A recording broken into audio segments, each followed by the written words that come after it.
দর্শক, এই মুহূর্তে চলে এলাম আবহাওয়া দপ্তরের কাছ থেকে পাওয়া আবহাওয়ার গুরুত্বপূর্ণ খবর নিয়ে। আগামী কয়েকদিনের মধ্যেই ধেয়ে আসছে দুটি শক্তিশালী বিধ্বংসী ঘূর্ণিঝড়, যার ফলে লন্ডভন্ড হতে পারে উড়িষ্যা, দক্ষিণবঙ্গ এবং বাংলাদেশের উপকূলবর্তী বিস্তীর্ণ এলাকা। কবে এবং কোথায় আসতে পড়তে চলেছে এই ঘূর্ণিঝড় এবং এই ঘূর্ণিঝড়ের ফলে পশ্চিমবঙ্গ এবং বাংলাদেশের কোন কোন জেলায় ভারী থেকে অতি ভারী বৃষ্টির পাশাপাশি ঘূর্ণিঝড় দুটি কত কিলোমিটার গতিবেগে তাণ্ডব চালাতে পারে, সবই বিস্তারিত আলোচনা করব এই খবরে। খবরটি শেষ পর্যন্ত অবশ্যই দেখবেন। আর এই মুহূর্তে আপনি কোন জেলা থেকে আমাদের ভিডিওটি দেখছেন, অবশ্যই চ্যানেলটিকে সাবস্ক্রাইব করে ভিডিওর কমেন্ট বক্সে আপনার জেলার নামটি অবশ্যই লিখে জানাবেন। তো দর্শক, আসুন প্রথমেই দেখে নেব আজ 21শে মে বুধবার, আজ সকাল থেকে সারাটা দিন আবহাওয়া কোথায় কেমন থাকবে, কোন কোন জেলাগুলিতে রয়েছে ঝড় বৃষ্টি এবং ঘূর্ণিঝড় নিয়ে কি বলছে আবহাওয়া দপ্তর। বিস্তারিত জানতে অবশ্যই ভিডিওটিকে শেষ পর্যন্ত দেখবেন। তো আসুন প্রথমেই দেখে নেব এই মুহূর্তে আকাশের পরিস্থিতি। তো দেখুন, আজ দক্ষিণবঙ্গের সবকটি জেলাতেই আকাশ আংশিক মেঘলা রয়েছে। এদিকে বাংলাদেশের খুলনা, বরিশাল, চট্টগ্রাম এই এলাকাগুলির আকাশ আংশিক মেঘলা রয়েছে। এদিকে উত্তরবঙ্গের সমস্ত জেলাগুলির আকাশ মেঘলা রয়েছে। বাংলাদেশের ক্ষেত্রে রংপুর, রাজশাহী, সিলেট, ময়মনসিংহ, ঢাকা এই এলাকাগুলোর আকাশ মেঘলা রয়েছে। আসুন এবার দেখে নিই আজ কোথায় কেমন ঝড় বৃষ্টির সম্ভাবনা রয়েছে। তো দেখুন, আজ বুধবার 21 তারিখ এই সমস্ত অঞ্চলগুলিতে কিন্তু বৃষ্টিপাতের সম্ভাবনা রয়েছে। এদিকে দেখুন, এদিকে হলদিয়া, এর পাশাপাশি তমলুক, কোলাঘাট, উলবেড়িয়া, এদিকে বালিচক, খড়গপুর, এদিকে দেখুন এদিকে বেলদা, এই সমস্ত অঞ্চলগুলিতে কিন্তু বজ্রবিদ্যুৎ সহ হালকা থেকে মাঝারি বৃষ্টির সম্ভাবনা রয়েছে। এদিকে কলকাতা, খড়দা, চন্দননগর, হাবড়া, বনগাঁ, চাকদা, পান্ডুয়া, এদিকে আরামবাগ, বর্ধমান, এদিকে শান্তিপুর, কৃষ্ণনগর এই সমস্ত অঞ্চলগুলিতে কিন্তু হালকা থেকে মাঝারি বৃষ্টির সম্ভাবনা রয়েছে। এদিকে বেলডাঙ্গা, করিমপুর, দমকল, বহরমপুর, আজিমগঞ্জ এই সমস্ত অঞ্চলগুলিতে কিন্তু বজ্রবিদ্যুৎ সহ হালকা থেকে মাঝারি বৃষ্টির সম্ভাবনা রয়েছে। এদিকে জঙ্গিপুরেও কিন্তু হালকা থেকে মাঝারি বৃষ্টির সম্ভাবনা রয়েছে। এদিকে বাংলাদেশের ক্ষেত্রে দেখুন, বাংলাদেশের ক্ষেত্রে ভয়ানক বৃষ্টিপাতের সম্ভাবনা রয়েছে। রাজশাহী, শিগরা, সিরাজগঞ্জ, সরিষাবাড়ি, বগরা এই সমস্ত অঞ্চলগুলিতে কিন্তু বজ্রবিদ্যুৎ সহ জোরালো বৃষ্টির সম্ভাবনা রয়েছে। এদিকে মহাদেবপুর, বালুরঘাট, ঘোড়াঘাট, চররাজপুর এই সমস্ত অঞ্চলগুলিতে কিন্তু বজ্রবিদ্যুৎ সহ হালকা থেকে ভারী বৃষ্টির সম্ভাবনা রয়েছে। এদিকে কিশোরগঞ্জ, ময়মনসিংহ, মদন, বাগমারা, বিশম্বরপুর এই সমস্ত অঞ্চলগুলিতে কিন্তু বজ্রবিদ্যুৎ সহ হালকা থেকে ভারী বৃষ্টির সম্ভাবনা রয়েছে। এর পাশাপাশি সিলেট, মৌলভীবাজার, লাখাই এই অঞ্চলগুলিতে কিন্তু বজ্রবিদ্যুৎ সহ হালকা থেকে ভারী বৃষ্টির সম্ভাবনা রয়েছে। কিন্তু তুলনামূলকভাবে হালকা থেকে মাঝারি বৃষ্টির সম্ভাবনা রয়েছে নাগেরপুর, ঢাকা, কাপাসিয়া, ফরিদপুর এই অঞ্চলগুলিতে কিন্তু তুলনামূলকভাবে হালকা থেকে মাঝারি বৃষ্টির সম্ভাবনা রয়েছে। এদিকে পাবনা, শৈলকুপা এই অঞ্চলগুলিতে কিন্তু হালকা থেকে মাঝারি বৃষ্টির সম্ভাবনা রয়েছে। এদিকে যশোর, লোহাগাড়া, মাদারীপুর এই সমস্ত অঞ্চলগুলিতে কিন্তু বজ্রবিদ্যুৎ সহ হালকা থেকে মাঝারি বৃষ্টির সম্ভাবনা রয়েছে। বাদবাকি অঞ্চলগুলিতে কিন্তু বৃষ্টিপাতের সম্ভাবনা নেই। এদিকে উত্তরবঙ্গের ক্ষেত্রে দেখুন, উত্তরবঙ্গের ক্ষেত্রেও সকালের দিকে কিন্তু বৃষ্টিপাতের সম্ভাবনা রয়েছে। হালকা বৃষ্টিপাত কোথায় কোথায় কোচবিহার, শিলিগুড়ি, আলিপুরদুয়ার, ধূপগুড়ি এই অঞ্চলগুলিতে কিন্তু হালকা থেকে ঝিরঝিরে বৃষ্টির সম্ভাবনা রয়েছে। বাদবাকি অঞ্চলগুলিতে কিন্তু বৃষ্টিপাতের সম্ভাবনা নেই। যদি আমরা পরবর্তী সময়ে দেখি, যদি পরবর্তী সময়ে কোথায় কোথায় বৃষ্টিপাতের সম্ভাবনা রয়েছে, তো দেখুন দুপুর পরবর্তী সময়ে কিন্তু এই অঞ্চলগুলিতে কিন্তু বৃষ্টিপাতের সম্ভাবনা রয়েছে। কোথায় কোথায় রয়েছে, এদিকে দেখুন, এদিকে বেলডাঙ্গা, বহরমপুর, করিমপুর, দমকল, আজিমগঞ্জ এর পাশাপাশি জঙ্গিপুর, এদিকে রামপুরহাট এই অঞ্চলগুলিতে কিন্তু বজ্রবিদ্যুৎ সহ হালকা থেকে মাঝারি বৃষ্টির সম্ভাবনা রয়েছে। এদিকে আমরাপাড়া, মুর্শিদাবাদের ধুলিয়ান এই সমস্ত অঞ্চলগুলিতে কিন্তু বজ্রবিদ্যুৎ সহ হালকা থেকে মাঝারি বৃষ্টির সম্ভাবনা রয়েছে। এদিকে দুমকা, সিউড়ি, চিত্তরঞ্জন, আসানসোল এই অঞ্চলগুলিতে কিন্তু বজ্রবিদ্যুৎ সহ তুলনামূলকভাবে ভারী বৃষ্টির সম্ভাবনা রয়েছে। বাদ বাকি অঞ্চলগুলিতে কিন্তু বৃষ্টিপাতের সম্ভাবনা নেই। এদিকে দেখুন, বাংলাদেশের পাবনা, শৈলকুপা, ফরিদপুর এর পাশাপাশি লোহাগাড়া, মাদারীপুর, এদিকে খুলনা, বরিশাল এই অঞ্চলগুলিতে কিন্তু বজ্রবিদ্যুৎ সহ হালকা বৃষ্টির সম্ভাবনা রয়েছে। বাদ বাকি অঞ্চলগুলিতে কিন্তু বৃষ্টিপাতের সম্ভাবনা নেই। এদিকে রংপুর বিভাগেও কিন্তু কিছুটা অঞ্চলে কিন্তু হালকা বৃষ্টির সম্ভাবনা রয়েছে। কোথায় কোথায় ঘোড়াঘাট, রংপুর, দিনাজপুর এই বেলটাতে কিন্তু বজ্রবিদ্যুৎ সহ হালকা থেকে মাঝারি বৃষ্টির সম্ভাবনা রয়েছে। বাদ বাকি অঞ্চলগুলিতে কিন্তু বৃষ্টিপাতের সম্ভাবনা নেই। যদি পরবর্তী সময়ে দেখি, তাহলে দেখুন পরবর্তী সময়ে সন্ধ্যা 6টা নাগাদ কিন্তু এই অঞ্চলগুলিতে কিন্তু বৃষ্টিপাতের সম্ভাবনা রয়েছে। কোথায় কোথায়, এদিকে দেখুন পান্ডুয়া, শান্তিপুর, কৃষ্ণনগর এই অঞ্চলগুলিতে কিন্তু বজ্রবিদ্যুৎ সহ হালকা থেকে মাঝারি বৃষ্টির সম্ভাবনা রয়েছে। এদিকে কাটোয়া, এর পাশাপাশি এদিকে দেখুন বেলডাঙ্গা, করিমপুর, দমকল, বহরমপুর, আজিমগঞ্জ, এদিকে জঙ্গিপুর এই অঞ্চলগুলিতে কিন্তু বজ্রবিদ্যুৎ সহ হালকা থেকে মাঝারি বৃষ্টির সম্ভাবনা রয়েছে। এদিকে ধুলিয়ান, আমরাপাড়া, এদিকে রামপুরহাট এই অঞ্চলগুলিতে কিন্তু বজ্রবিদ্যুৎ সহ হালকা থেকে মাঝারি বৃষ্টির সম্ভাবনা রয়েছে। এদিকে দেখুন এদিকে দুমকা, সিউড়ি, এদিকে চিত্তরঞ্জন, আসানসোল, রঘুনাথপুরে কিন্তু বজ্রবিদ্যুৎ সহ জোরালো বৃষ্টির সম্ভাবনা রয়েছে। এদিকে হুরা, পুরুলিয়া এই সমস্ত অঞ্চলগুলিতে কিন্তু বজ্রবিদ্যুৎ সহ জোরালো বৃষ্টির সম্ভাবনা রয়েছে। এর পাশাপাশি এদিকে বোলপুর, ঘুষকরা, বর্ধমান এই অঞ্চলগুলিতে কিন্তু বজ্রবিদ্যুৎ সহ হালকা থেকে মাঝারি বৃষ্টির সম্ভাবনা রয়েছে। বাদ বাকি অঞ্চলগুলিতে কিন্তু বৃষ্টিপাতের সম্ভাবনা নেই। বাংলাদেশের ক্ষেত্রে দেখুন, এই অঞ্চলগুলিতে কিন্তু বৃষ্টিপাতের সম্ভাবনা রয়েছে। দেখুন সাতক্ষীরা, পাবনা, মেহেরপুর, এদিকে রাজশাহী, শিগরা, মহাদেবপুর এই অঞ্চলগুলিতে কিন্তু বজ্রবিদ্যুৎ সহ হালকা থেকে মাঝারি বৃষ্টির সম্ভাবনা রয়েছে। বাদ বাকি অঞ্চলগুলিতে কিন্তু বৃষ্টিপাতের সম্ভাবনা নেই। যদি আমরা রাতের দিকে দেখি তাহলে দেখুন রাত 8টা নাগাদ কিন্তু বৃষ্টিটা কিছুটা নিচের দিকে চলে আসবে, অর্থাৎ বৃষ্টিটা কিন্তু এই অঞ্চলগুলিতে হওয়ার সম্ভাবনা থাকবে। কোথায় কোথায়? এদিকে দেখুন চন্দননগর, পান্ডুয়া, চাকদা, শান্তিপুর, কৃষ্ণনগর, বনগাঁ, এর পাশাপাশি এদিকে বর্ধমান এই অঞ্চলগুলিতে কিন্তু বজ্রবিদ্যুৎ সহ হালকা থেকে মাঝারি বৃষ্টির সম্ভাবনা রয়েছে। এর পাশাপাশি এদিকে সোনামুখী, বাঁকুড়া, দুর্গাপুর, এদিকে বোলপুর, আসানসোল, এদিকে রঘুনাথপুর, পুরুলিয়া, হুরা, এদিকে দেখুন খাতড়া, বলরামপুর এই অঞ্চলগুলিতে কিন্তু বজ্রবিদ্যুৎ সহ হালকা থেকে জোরালো বৃষ্টির সম্ভাবনা রয়েছে। বাদ বাকি অঞ্চলগুলিতে কিন্তু বৃষ্টিপাতের সম্ভাবনা নেই। এদিকে বাংলাদেশের ক্ষেত্রে দেখুন, যশোর, লোহাগাড়া, ফরিদপুর, শৈলকুপা এই অঞ্চলগুলিতে কিন্তু বজ্রবিদ্যুৎ সহ হালকা থেকে ভারী বৃষ্টির সম্ভাবনা রয়েছে। এর পাশাপাশি ঢাকা, কাপাসিয়া, এদিকে নাগেরপুর, এদিকে সিরাজগঞ্জ, শিগরা, বগরা, সরিষাবাড়ি, ময়মনসিংহ, কিশোরগঞ্জ এই অঞ্চলগুলিতে কিন্তু বজ্রবিদ্যুৎ সহ হালকা থেকে মাঝারি বৃষ্টির সম্ভাবনা রয়েছে। এদিকে ঘোড়াঘাট, চররাজপুর, এদিকে রংপুর, দিনাজপুর, ঠাকুরগাঁও, পঞ্চগড় এই অঞ্চলগুলিতে কিন্তু বজ্রবিদ্যুৎ সহ হালকা থেকে মাঝারি বৃষ্টির সম্ভাবনা রয়েছে। বাদ বাকি অঞ্চলগুলিতে কিন্তু বৃষ্টিপাতের সম্ভাবনা নেই। বৃহস্পতিবার দুপুর 1টা নাগাদ কিন্তু এই অঞ্চলগুলিতে কিন্তু বৃষ্টিপাতের সম্ভাবনা রয়েছে। কোথায় কোথায়?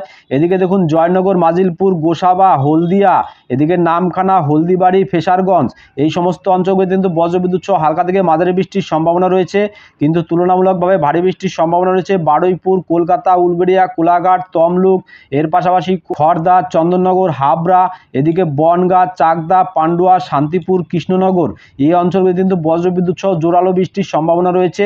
এদিকে দেখুন বর্ধমান, আরামবাগ, কতুলপুর, চন্দ্রকোনা, গোলতোর, এদিকে বালিচক, খড়গপুর, কোলাঘাট, তমলুক, উলবেড়িয়া এই অঞ্চলগুলিতে কিন্তু বজ্রবিদ্যুৎ সহ হালকা থেকে ভারী বৃষ্টির সম্ভাবনা রয়েছে। এদিকে উপরের জেলাগুলিতে দেখুন, উপরের জেলা কাটোয়া, এর পাশাপাশি নলহাটি, ধুলিয়ান, দুমকা, সিউড়ি, দুর্গাপুর এই অঞ্চলগুলিতে কিন্তু বজ্রবিদ্যুৎ সহ হালকা থেকে মাঝারি বৃষ্টির সম্ভাবনা রয়েছে। এদিকে বাংলাদেশের ক্ষেত্রে দেখুন, শৈলকুপা, ফরিদপুর, যশোর, লোহাগাড়া, এদিকে মাদারীপুর, সাতক্ষীরা, খুলনা, পিরোজপুর, বরিশাল, এর পাশাপাশি শ্যামনগর, মঠবাড়ি, কলাপাড়া, লালমোহন এই অঞ্চলগুলিতে কিন্তু বজ্রবিদ্যুৎ সহ হালকা থেকে মাঝারি বৃষ্টির সম্ভাবনা রয়েছে, কিন্তু তুলনামূলকভাবে ভারী বৃষ্টির সম্ভাবনা রয়েছে। যশোরে কিন্তু তুলনামূলকভাবে ভারী বৃষ্টির সম্ভাবনা রয়েছে। বাদ বাকি অঞ্চলগুলিতে কিন্তু হালকা থেকে ঝিরঝিরে বৃষ্টির সম্ভাবনা রয়েছে। যদি দুপুর পরবর্তী সময় দেখি তাহলে দেখুন দুপুর 3টে নাগাদ কিন্তু বৃষ্টির পরিমাণ কিন্তু অনেকটাই বেড়ে যাবে। কোন কোন অঞ্চলে বৃষ্টির পরিমাণ বেড়ে যাবে দেখুন, এদিকে চন্দননগর, আরামবাগ, বর্ধমান, শান্তিপুর, মেহেরপুর, এদিকে দুর্গাপুর, বাঁকুড়া, সিউড়ি, নলহাটি এই অঞ্চলগুলিতে কিন্তু ভয়ানক ভারী বৃষ্টির সম্ভাবনা থাকবে, এবং এদিকে দুমকা, মুর্শিদাবাদের ধুলিয়ান এই অঞ্চলগুলিতে কিন্তু হালকা থেকে মাঝারি বৃষ্টির সম্ভাবনা রয়েছে।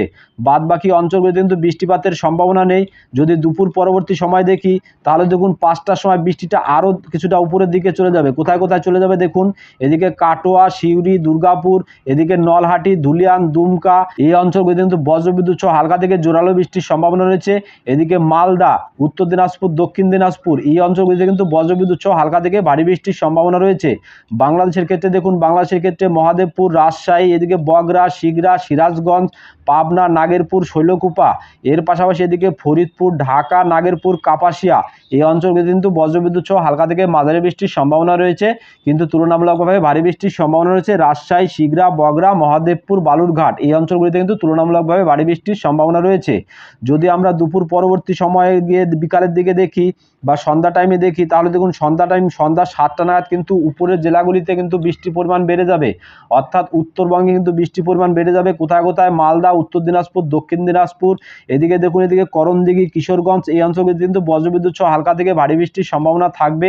এদিকে পঞ্চগড়, ঠাকুরগাঁও, রংপুর, দিনাজপুর এই অঞ্চলগুলিতে কিন্তু তুলনামূলকভাবে জোরালো বৃষ্টির সম্ভাবনা রয়েছে। এর পাশাপাশি দেখুন এদিকে ঘোড়াঘাট, বগরা, মহাদেবপুর এই অঞ্চলগুলিতে কিন্তু বজ্রবিদ্যুৎ সহ হালকা থেকে মাঝারি বৃষ্টির সম্ভাবনা রয়েছে।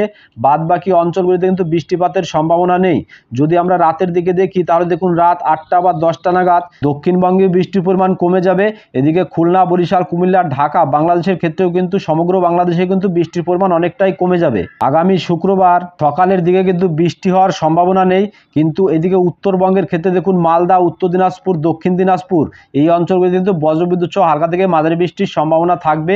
এদিকে রংপুর, কালাই, ময়মনসিংহ, তুরা এই অঞ্চলগুলিতে কিন্তু বজ্রবিদ্যুৎ সহ জোরালো বৃষ্টির সম্ভাবনা রয়েছে। এদিকে গোয়ালপাড়া, গুয়াহাটি এই অঞ্চলগুলিতে কিন্তু বজ্রবিদ্যুৎ সহ হালকা থেকে মাঝারি বৃষ্টির সম্ভাবনা রয়েছে। কিছুটা কোচবিহারেও কিন্তু হালকা থেকে মাঝারি বৃষ্টির সম্ভাবনা রয়েছে। বাদ বাকি অঞ্চলগুলিতে কিন্তু সকালের দিকে বৃষ্টিপাতের সম্ভাবনা নেই। যদি দুপুরের দিকে দেখি তাহলে দেখুন দুপুর 1টা নাগাদ কিন্তু এই অঞ্চলগুলিতে কিন্তু বৃষ্টিপাতের সম্ভাবনা রয়েছে। কোথায় কোথায়? এদিকে দেখুন কলকাতা, বারুইপুর, জয়নগর, মাজিলপুর, গোসাবা, এর পাশাপাশি নামখানা, হলদিবাড়ি এই অঞ্চলগুলিতে কিন্তু বজ্রবিদ্যুৎ সহ হালকা থেকে জোরালো বৃষ্টির সম্ভাবনা রয়েছে। এদিকে তমলুক, কোলাঘাট, উলবেড়িয়া, বালিচক এই অঞ্চলগুলিতে কিন্তু বজ্রবিদ্যুৎ সহ হালকা বৃষ্টির সম্ভাবনা রয়েছে। এদিকে হরদা, চন্দননগর, হাবড়া, বনগাঁ, চাকদা, পান্ডুয়া, শান্তিপুর, কৃষ্ণনগর এই অঞ্চলগুলিতে কিন্তু দুপুর টাইমে হালকা থেকে মাঝারি বৃষ্টির সম্ভাবনা রয়েছে। বাংলাদেশের ক্ষেত্রে দেখুন এদিকে যশোর, সাতক্ষীরা, খুলনা, লোহাগাড়া, পিরোজপুর, বরিশাল, মঠবাড়ি, শ্যামনগর এই অঞ্চলগুলিতে কিন্তু বজ্রবিদ্যুৎ সহ হালকা থেকে ভারী বৃষ্টির সম্ভাবনা রয়েছে। এদিকে কলাপাড়া, লালমোহনেও কিন্তু হালকা থেকে মাঝারি বৃষ্টির সম্ভাবনা রয়েছে। যদি আমরা দুপুর পরবর্তী সময় দেখি তাহলে দেখুন দুপুর পরবর্তী সময়ে 4টে নাগাদ কিন্তু বৃষ্টির পরিমাণ কিন্তু অনেকটাই কমে যাবে। শুধুমাত্র এই সমস্ত অঞ্চলগুলিতে কিন্তু হালকা থেকে মাঝারি বৃষ্টির সম্ভাবনা থাকবে। কলকাতা, খড়দা, চন্দননগর এই অঞ্চলগুলিতে কিন্তু বজ্রবিদ্যুৎ সহ হালকা থেকে মাঝারি বৃষ্টির সম্ভাবনা থাকবে। এদিকে বাংলাদেশের যশোর, লোহাগাড়া, মাদারীপুর, বরিশাল, খুলনা, সাতক্ষীরা, শ্যামনগর, পিরোজপুর, মঠবাড়ি এই অঞ্চলগুলিতে কিন্তু বজ্রবিদ্যুৎ সহ হালকা থেকে মাঝারি বৃষ্টির সম্ভাবনা থাকবে। বাদ বাকি অঞ্চলগুলিতে কিন্তু বৃষ্টিপাতের সম্ভাবনা নেই। যদি আমরা রাতের দিকে দেখি তাহলে দেখুন রাত 10টা নাগাদ কিন্তু এই সমস্ত অঞ্চলগুলিতে কিন্তু বৃষ্টিপাতের সম্ভাবনা রয়েছে। কোথায় কোথায় দেখুন বর্ধমান, কাটোয়া, শান্তিপুর, দুর্গাপুর এই অঞ্চলগুলিতে বজ্রবিদ্যুৎ সহ হালকা বৃষ্টির সম্ভাবনা থাকবে। এদিকে সিউড়ি, নলহাটি, ধুলিয়ান এই অঞ্চলগুলিতে কিন্তু বজ্রবিদ্যুৎ সহ হালকা থেকে মাঝারি বৃষ্টির সম্ভাবনা থাকবে। এদিকে মালদাতেও হালকা থেকে মাঝারি বৃষ্টির সম্ভাবনা থাকবে। এদিকে উত্তর দিনাজপুর, দক্ষিণ দিনাজপুরে কিন্তু বৃষ্টির সম্ভাবনা নেই, কিন্তু করণদিঘি, কিশোরগঞ্জ এই বেলটাতে কিন্তু হালকা থেকে মাঝারি বৃষ্টির সম্ভাবনা থাকবে। বাদবাকি জেলাগুলিতে কিন্তু বৃষ্টির সম্ভাবনা নেই। আসুন এবার দেখে নিই শনিবার কোথায় কোথায় বৃষ্টিপাতের সম্ভাবনা রয়েছে। দুপুর 1টা নাগাদ কিন্তু এই সমস্ত অঞ্চলগুলিতে কিন্তু হালকা থেকে জোরালো বৃষ্টির সম্ভাবনা রয়েছে। কোথায় কোথায় দেখুন এদিকে জয়নগর, মাজিলপুর, গোসাবা, হলদিয়া, নামখানা, হলদিবাড়ি এই সমস্ত অঞ্চলগুলিতে কিন্তু বজ্রবিদ্যুৎ সহ জোরালো বৃষ্টির সম্ভাবনা রয়েছে। এদিকে বারুইপুর, কলকাতা, উলবেড়িয়া, এর পাশাপাশি কোলাঘাট, তমলুক, বালিচক, খড়গপুর, বেলদা এই অঞ্চলগুলিতে কিন্তু বজ্রবিদ্যুৎ সহ হালকা থেকে মাঝারি বৃষ্টির সম্ভাবনা রয়েছে। এর পাশাপাশি দেখুন এদিকে খড়দা, চন্দননগর, হাবড়া, এদিকে বনগাঁ, পান্ডুয়া, এদিকে দেখুন আরামবাগ, চন্দ্রকোনা, গোলতোর, বিষ্ণুপুর, কতুলপুর এই অঞ্চলগুলিতে কিন্তু বজ্রবিদ্যুৎ সহ হালকা থেকে মাঝারি বৃষ্টির সম্ভাবনা থাকবে। এদিকে ঝাড়গ্রাম, গোপীবল্লভপুর, বেলদা এই সমস্ত অঞ্চলগুলিতে কিন্তু বজ্রবিদ্যুৎ সহ হালকা থেকে জোরালো বৃষ্টির সম্ভাবনা থাকবে। বাদ বাকি অঞ্চলগুলিতে কিন্তু বৃষ্টিপাতের সম্ভাবনা নেই। এদিকে বাংলাদেশের ক্ষেত্রে দেখুন বাংলাদেশের ক্ষেত্রে শ্যামনগর, শ্রীকান্তপুর, সাতক্ষীরা, এর পাশাপাশি খুলনা, মংলা এই সমস্ত অঞ্চলগুলিতে কিন্তু বজ্রবিদ্যুৎ সহ জোরালো বৃষ্টির সম্ভাবনা রয়েছে, কিন্তু হালকা মাঝারি বৃষ্টির সম্ভাবনা রয়েছে। দেখুন জিয়ানগর, মঠবাড়ি, মির্জাগঞ্জ এই সমস্ত অঞ্চলগুলিতে কিন্তু বজ্রবিদ্যুৎ সহ হালকা থেকে মাঝারি বৃষ্টির সম্ভাবনা থাকবে। বাদ বাকি অঞ্চলগুলিতে কিন্তু বৃষ্টির সম্ভাবনা নেই। যদি আমরা পরবর্তী সময় দেখি তাহলে দেখুন সন্ধ্যা 6টা নাগাদ কিন্তু বৃষ্টিটা কিন্তু উপরের দিকে চলে যাবে। কোথায় কোথায়? চন্দননগর, শান্তিপুর, বর্ধমান, আরামবাগ, কাটোয়া, এদিকে সিউড়ি, দুর্গাপুর, বাঁকুড়া এই অঞ্চলগুলিতে কিন্তু বজ্রবিদ্যুৎ সহ হালকা থেকে মাঝারি বৃষ্টির সম্ভাবনা থাকবে। এদিকে বাংলাদেশের শৈলকুপা, যশোর, লোহাগাড়া, খুলনা, সাতক্ষীরা, পিরোজপুর, বরিশাল এই অঞ্চলগুলিতে কিন্তু বজ্রবিদ্যুৎ সহ হালকা থেকে মাঝারি বৃষ্টির সম্ভাবনা থাকবে। তো দর্শক আসুন এবার দেখে নিই ঘূর্ণিঝড়ের কি আপডেট রয়েছে, সেই আপডেটটা আপনাদের জানিয়ে দিই। আগামী 27 তারিখ দক্ষিণ বঙ্গোপসাগরে একটি ঘূর্ণাবর্ত তৈরি হওয়ার সম্ভাবনা রয়েছে, যেটি ধীরে ধীরে শক্তি সঞ্চয় করে ঘূর্ণিঝড় মন্থা নাম নিয়ে পরবর্তীকালে আগামী 28 তারিখ বুধবার নাগাদ আরও শক্তি বাড়িয়ে মধ্য বঙ্গোপসাগরে এটি গভীর নিম্নচাপে পরিণত হওয়ার সম্ভাবনা রয়েছে। এই গভীর নিম্নচাপটি ক্রমশ আরও শক্তি বাড়িয়ে আগামী 29 তারিখ নাগাদ পশ্চিম উত্তর পশ্চিম দিকে অগ্রসর হয়ে আগামী 30 তারিখ এটি উড়িষ্যা এবং পশ্চিমবঙ্গের উপকূল বরাবর আসতে পড়ার সম্ভাবনা রয়েছে। উড়িষ্যা এবং পশ্চিমবঙ্গের উপকূলবর্তী অঞ্চলগুলিতে ব্যাপক ক্ষয়ক্ষতির আশঙ্কা করা হচ্ছে। শুধু উড়িষ্যা, পশ্চিমবঙ্গই নয়, বাংলাদেশের খুলনা, বরিশাল, চিটাগং এই উপকূলবর্তী এলাকাগুলিতে ব্যাপক ক্ষয়ক্ষতির আশঙ্কা করা হচ্ছে। এই ঘূর্ণিঝড়ের ফলে 29 তারিখ 30 তারিখ উড়িষ্যা, দক্ষিণবঙ্গ এবং বাংলাদেশের খুলনা, বরিশাল, চিটাগং এই এলাকাগুলোতে ভয়ঙ্কর দুর্যোগের সম্ভাবনা রয়েছে। ঘূর্ণিঝড়টি যখন আসতে পড়বে তখন এর গতিবেগ ঘন্টায় 90 থেকে 110 কিলোমিটার গতিবেগে আসতে পড়ার সম্ভাবনা রয়েছে। যদিও ঘূর্ণিঝড় মন্থা সঠিকভাবে কোথায় আসতে পড়বে এখনও পর্যন্ত আবহাওয়া দপ্তরের কাছ থেকে সঠিক কোনো তথ্য পাওয়া যায়নি, তবে বিভিন্ন ওয়েদার মডেলগুলি থেকে জানা যাচ্ছে যে একটি ঘূর্ণিঝড় আগামী 30 থেকে 31 তারিখের মধ্যে বাংলার উপকূলে আসতে পড়ার সম্ভাবনা রয়েছে। এদিকে আগামী 24 তারিখ আরব সাগরে আরও একটি ঘূর্ণিঝড় তৈরি হওয়ার সম্ভাবনা রয়েছে, যেটির নাম সম্ভবত দেওয়া হয়েছে ঘূর্ণিঝড় শক্তি। ঘূর্ণিঝড়টি আগামী 25, 26, 27, 28, 29 তারিখ আরও শক্তি সঞ্চয় করে 29 বা 30 তারিখ গুজরাট, সুরাট এই এলাকাগুলিতে আসতে পড়ার সম্ভাবনা রয়েছে। তবে এই ঘূর্ণিঝড় শক্তির প্রভাবে বাংলার কোনো ক্ষয়ক্ষতি হওয়ার সম্ভাবনা নেই। তো দর্শক, এখনও সঠিকভাবে কিন্তু কিছু বলা যাচ্ছে না। বঙ্গোপসাগরে নিম্নচাপ তৈরি হলেই তবেই সঠিক তথ্য পাওয়া যাবে, কেননা বঙ্গোপসাগরে এখনও নিম্নচাপ তৈরি হয়নি, কেবলমাত্র ঘূর্ণাবর্ত তৈরি হয়েছে। ঘূর্ণিঝড় তৈরি হতে এখনও অনেকটা সময় বাকি রয়েছে, ফলে আমাদের আরও বেশ কয়েকটা দিন অপেক্ষা করতে হবে। ঘূর্ণিঝড় তৈরি হওয়ার আগে নিম্নচাপ তৈরি হলে তা নিয়ে আমরা সঠিক তথ্য পাবো, সে বিষয়ে আমরা পরবর্তী ভিডিওতে বিস্তারিত আরও ডিটেল দেওয়ার চেষ্টা করব। তো দর্শক, এখনকার মতো খবর এই পর্যন্তই। পরবর্তী খবর সবার প্রথম পাওয়ার জন্য চ্যানেলটিকে সাবস্ক্রাইব করে অবশ্যই বেল বাটনটি অন করে রাখবেন। আর খবরটি যদি আপনাদের ভালো লেগে থাকে তাহলে লাইক, কমেন্ট ও শেয়ার করতে ভুলবেন না। ধন্যবাদ।